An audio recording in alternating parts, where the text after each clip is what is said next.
하나님 말씀은 고린도서 11장 1절에서 15절까지 말씀입니다. 하나님 말씀 고린도서 11장 1절에서 15절까지 말씀 저와 여러분이 한 절씩 교독합니다. 원하건대 너희는 나의 좀 어리석은 것을 용납하라. 청하건대 나를 용납하라.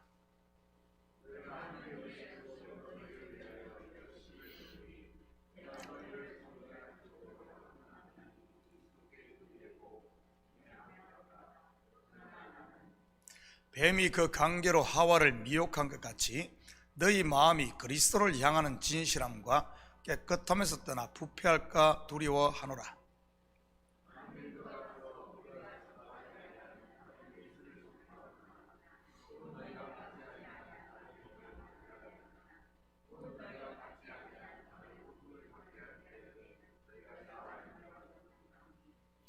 나는 지극히 크다는 사도들보다 부족한 것이 조금도 없는 줄로 생각하노라.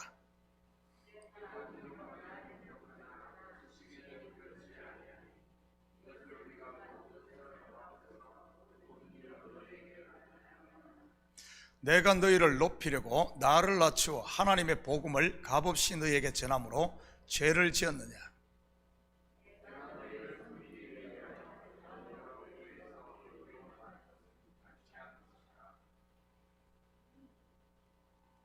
또 내가 너희와 함께 있을 때 비용이 부족하였을 때 아무에게도 누를 끼치지 아니하였으면 마게도냐에서 온 형제들이 나의 부족한 것을 보충하였습니다. 내가 모든 일에 너희에게 폐를 끼치지 않기 위하여 스스로 조심하였고 또 조심하리라.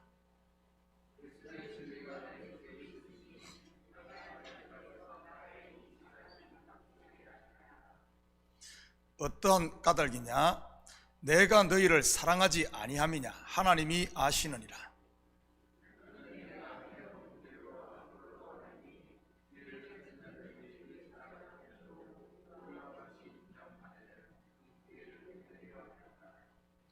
그런 사람들은 거짓 사도요 속이는 일꾼이니 자기를 그리스도의 사도로 가장하는 자들이니라.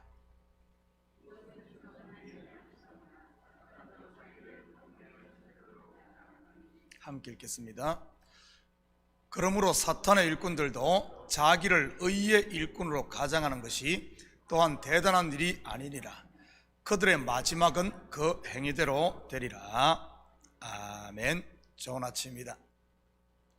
동병상련이라는 사자성어가 있습니다. 같은 병을 앓은 사람이 서로를 불쌍히 여긴다는 말로 어려운 처지에 놓인 사람끼리 서로 동정한다는 말이지요. 저는 오늘 사도 바울의 마음을 조금은 이해할 수 있을 것 같습니다. 저도 목회를 하면서 비슷한 일들을 많이 겪었기 때문입니다. 믿음이 약하고 귀가 얇은 성도들에게 접근을 해서 사탕발림과 같은 말로 미혹해 하고 병들게 하고 또한 교회와 목회자를 대적케 하는 이런 거짓 선생들의 이런 유혹들 말이지요. 이들은 지금 자기의 실체는 뒤에 숨기고 연약한 성도들을 앞세워서 바울을 비난케 했던 것입니다. 지금 이 시대 교회들 가운데도 비슷한 일들이 일어나고 있고요. 아마 거짓 교사들에게 속은 그들은 분명 바울을 비난하고 공격하는 것이 마치 정의를 구현하는 것처럼 이렇게 생각을 했을 것입니다. 지금도 목회자를 공격하고 교회에 분란을 일으키는 분들을 보면 자기는 하나님의 일을 한다고 철석같이 믿고 있으니 말이지요. 그러다가 시험이 바람이 지나고 나면 앞잡이 노릇을 했던 사람들만 바보가 되는 경우가 대부분이지요. 왜냐하면 거짓 선생들은 자기의 실체가 드러나면 흔적도 없이 사라지니까요. 그런데 오늘 본문에 보면 거짓 선생들에게 속아 이용당했던 분들이 다름 아닌 바울이 개척해 세운 고린도 성도들이었다는 사실입니다. 그러니 이들을 미워할 수도 없는 노릇 아니겠습니까? 믿음이 없고 미성숙해서 그런 것이니까요. 오늘 바울은 그들을 향해 부모가 자녀에게 하듯 그들을 훈계하고 있습니다. 바울의 훈계를 같이 살펴보면서 우리 자신도 이런 거짓 교사들에게 미혹되지 않도록 항상 깨어서 경계할 수 있는 저와 여러분 됐으면 좋겠습니다. 1절입니다. 원하건대 너희는 나의 좀 어리석은 것을 용납하라. 청하건대 나를 용납하라. 바울이 이렇게 저자세로 자신의 어리석음을 용납해 달라고 고린도 교회에 말한 것은 왜 그렇게 말했을까요? 그것은 사도로서 자신을 드러내고 자랑한다는 것이 복음에 누를 끼치는 것이 되지 않을까 하는 염려 때문입니다. 그럼에도 불구하고 바울이 자신을 자랑할 수밖에 없었던 이유는 미혹된 이런 어린 성도들을 향한 불타는 사랑 때문이었던 것이지요. 2절입니다. 내가 하나님의 열심으로 너희를 위하여 열심을 내노니 내가 너희를 정결한 처녀로 한 남편인 그리스도께 드리려고 중매함이로다. 그러나 나는 바울의 이 고백은 그의 사역의 핵심을 함축한 말입니다. 바로 고린도 성도들을 정결한 신랑 되시는 그리스도에게 중매하는 것이 자기의 역할이었음을 말이지요. 이것이 청지기로 부름받은 목회자의 올바른 위치입니다. 부활하신 예수님께서 베드로를 찾아가 회복시킨 후에 그에게 하신 말씀도 바로 이 내용이었던 것 아닙니까? 내 어린 양을 먹이라, 내 어린 양을 치라 말이지요. 여기선 너의 어린 양이 아닌 내 어린 양, 곧 예수님의 양이라는 사실입니다. 참 목자는 예수님이고 그분의 양을 치는 목회자는 바로 예수님의 양치는 종이라는 사실입니다. 목회자가 신랑이 아니라 신랑은 한 분 예수님이라는 사실이지요. 목회자의 역할은 성도를 정결한 처녀로 준비시켜 그리스도에게 중매하는 것입니다. 그래서 성도가 진리의 눈이 열려 신랑 되시는 그리스도를 만나게 되면 그때부터는 성도 스스로 자랄 수 있도록 돕는 자가 목회자가 되어야 하고, 또한 그들은 함께 그리스도의 몸된 교회를 세워가는 이제는 동역자가 되는 겁니다.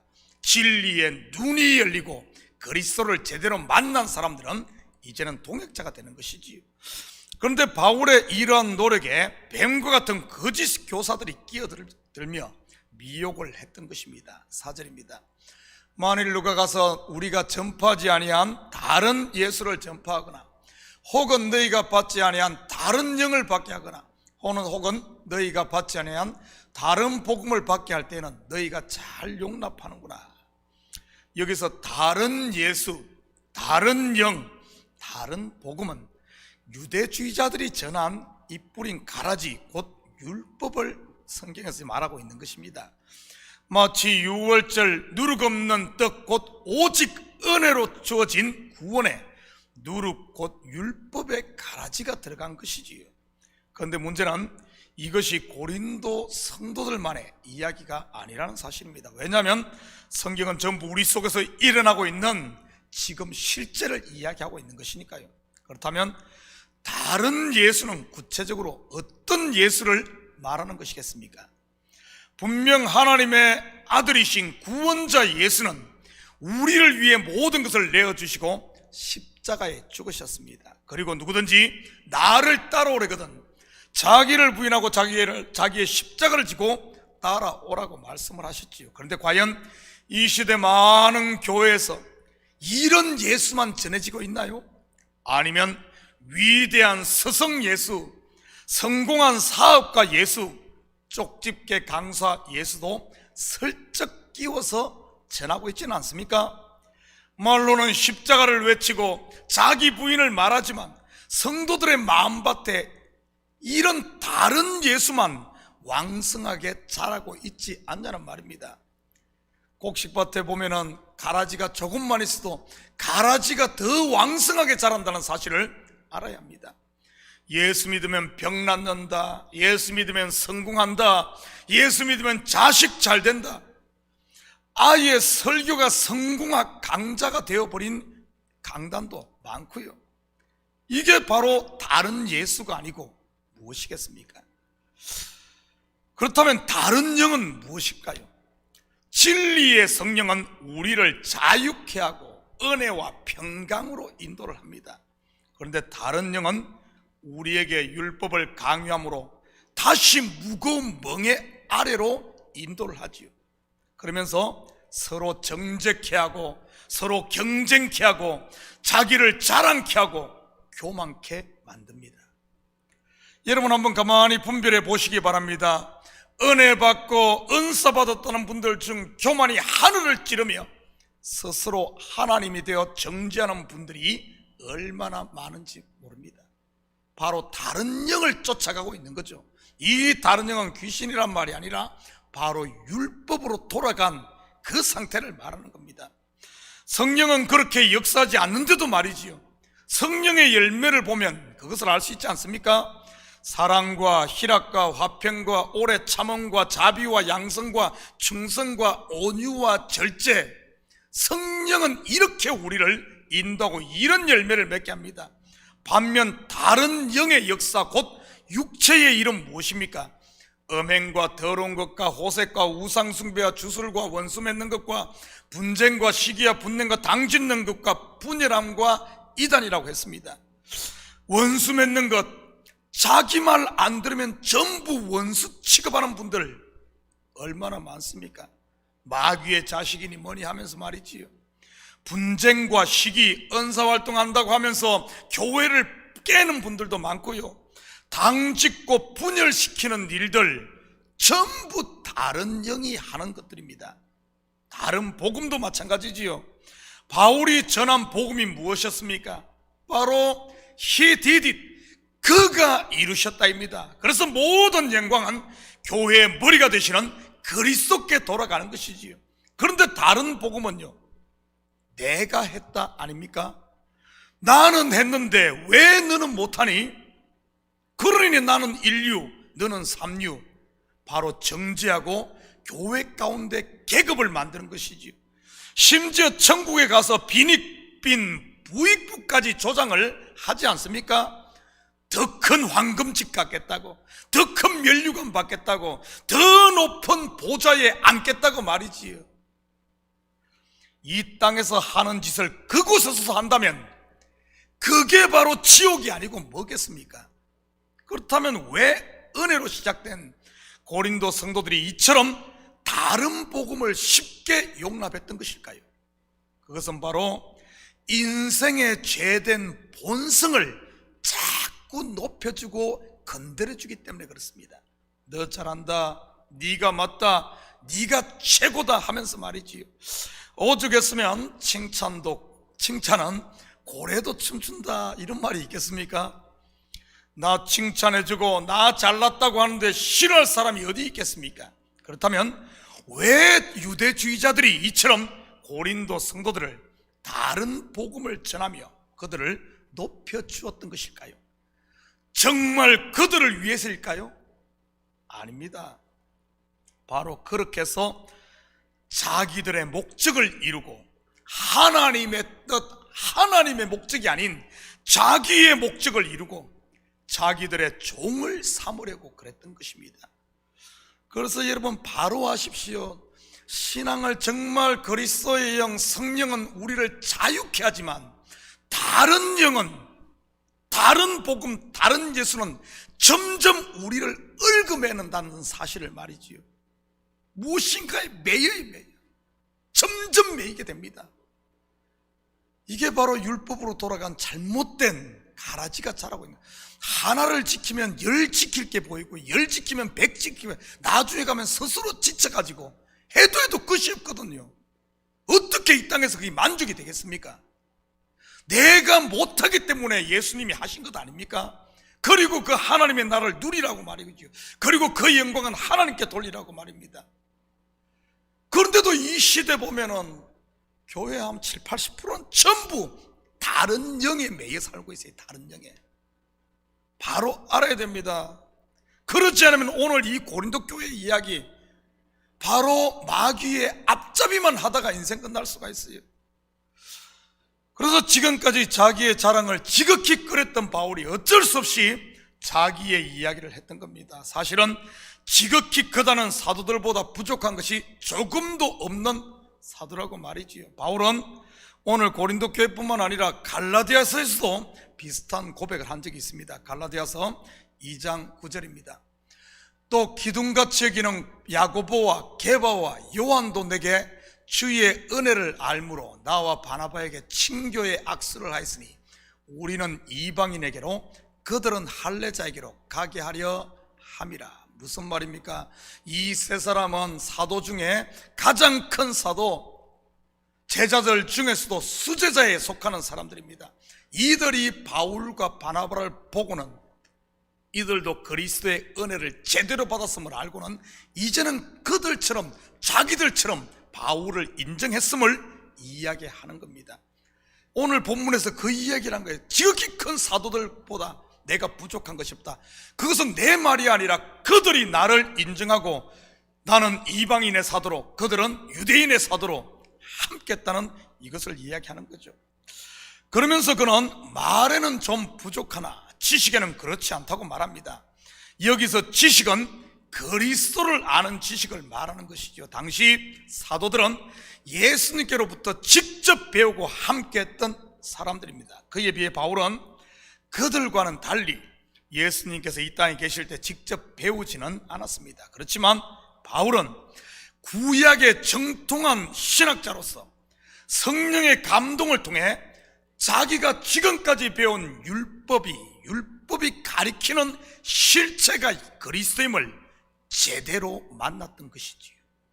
다시 말해 베드로, 요한, 야고보 11제자는 예수 말씀이 육신으로 오신 예수를 통해 배웠다면 사도 바울은 이 말씀, 율법을 통해 그 속에서 실체이신 그리스도를 만났다는 말입니다.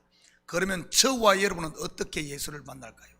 이 말씀을 통해 사도 바울처럼 진리신 그리스도를 만나게 되는 것. 그뿐만 아닙니다. 우리의 삶 가운데서도 그리스도를, 이 자연계시 속에서도 그리스도를 만나게 되는 것이지요. 우리는 그것을 바울이 쓴 로마서를 통해 확인할 수 있습니다.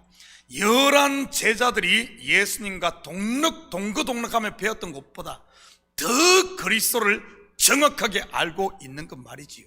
그리고 베드로 전서라든지 요한 1, 2, 3서, 요한 계시록과 사도 바울이 쓴 글을 보면은 정확하게 일치하는 것을 알 수가 있습니다. 그리스도를 같이 만난 것이지. 눈으로 보고 만나고 귀로 듣고 만나든 아니면은 성령의 감동을 통해 우리의 영의 눈이 열려 깨닫던 그리스도를 만나는 건 통일하다는 사실입니다. 결론적으로 바울은 뒤에서 고린도 성도들을 미혹해 바울을 비난하게 했던 유대주의자들의 이 실체를 폭로해냅니다. 13절입니다. 그런 사람들은 거짓 사도요 속이는 일꾼이니 자기를 그리스도의 사도로 가장하는 자들이니라. 뱀이 하와를 유혹할 때 하와를 위하는 둘도 없는 친구처럼 접근을 해서 결국은 타락했습니다. 마찬가지로 거짓 교사들도 우리를 위하는 척하며 접근을 한다는 사실입니다. 그리고 우리 마음에 훨씬 더 진리보다 이런 것들을 전하면 훨씬 더 내 마음이 쏙쏙 거기에 빨려들게 되어 있습니다. 육신을 가진 우리 몸, 죄성을 가진 우리 몸은 여전히 그 말에 더 익숙하거든요. 그게 더 우리한테 이해가 잘 되거든요. 쉽게 빠져든다는 사실입니다. 그렇지만 알아야 될 것은 그들의 마지막은 분명 다 드러난다는 사실이지요. 거짓 것들은 언제나 물 없는 곳, 은혜가 없는 곳으로 다닌다는 사실을 잊지 마시기 바랍니다. 그래서 바울은 분을 내도 해가 지기 전에 그 분을 풀라고 한 것이지요. 살다 보면 불평과 불만, 원망이 있을 수 있습니다. 그렇지만 그것을 놔두고 방치하게 되면 귀신을 불러들이게 된다는 사실이지요. 거짓 교사들은 꼭 그런 대로 역사하니까요. 여러분, 무당을 불러 구슬해야 귀신이 오는 게 아닙니다. 바로 교회와 멀어지고 목사와 멀어지고 성도 간의 교제가 없을 때 마귀가 친구하자고 찾아오는 것이지요. 그러기에 미혹을 이기는 최선의 길은 온전히 은혜 아래 머무는 것입니다. 자기 속에 갇히지 말고요. 혼자 낙동강 오리알처럼 혼자 놀지 말고요. 서로 은혜를 나누고 사랑하고 위로하고 떡을 떼며 교회와 하나 될 때 이 귀신은 틈타지 못하는 겁니다. 거짓 교사들, 엉터리들 한번 보십시오. 절대 교회 핵심 그룹에 함께 있는 사람들에게 접근하지 않습니다. 따로 놀고 이렇게 떨어져 있는 이런 사람들에게 접근해서 가라지를 뿌리는 것이지. 사랑하는 성도 여러분, 오늘 하루도 은혜 아래 가르침으로 여러분의 삶의 현장에는 어둠이 얼씬도 못하게 하시고, 혹시 마귀가 유혹하려고 한 길로 왔다가도 감사하고 찬양하며 은혜와 평강이 왕노릇하는 여러분을 보고 7길로 도망가게 하는 빛 가운데 행하는 이런 복된 하루가 되시기를 주님의 이름으로 축복합니다. 같이 기도하십시다. 사랑의 아버지 하나님, 참으로 감사를 드립니다. 깨어있을 때입니다. 맞습니다. 우리가 빛 가운데 거해야 될 때입니다. 우리 속에 어둠이 틈타지 못하도록, 불만과 원망이 자라지 못하도록 아버지 하나님, 우리의 마음을 항상 십자가 앞에서 열게 하시고 받은 은혜를 세어봄으로 말미암아 아버지 하나님, 매일매일 삶이 비록 사단이 가라지를 뿌린다 할지라도 그 가라지가 자라지 못하도록 아버지 하나님, 고사시키는 저희들 될수록 우리 주님 축복하여 주시옵소서. 거기에 앞서 먼저는 아버지 하나님, 교회와 하나 되고 아버지 하나님, 말씀과 하나 되고 항상 깨어 있으므로 사단은 아버지 하나님, 한 길로 왔다가 7길로 도망가는 우리 믿음의 성도들, 왕성하게 곡식이 자라는 열매 맺는 이런 성도들 다 될 수 있도록 우리 주님 축복하여 주시옵소서. 이 새벽 우리가 기도할 때마다 아버지 하나님, 우리의 기도가 주님 앞에 속히 응답될 줄 믿사오며 이 모든 말씀 예수님의 이름으로 기도드립니다.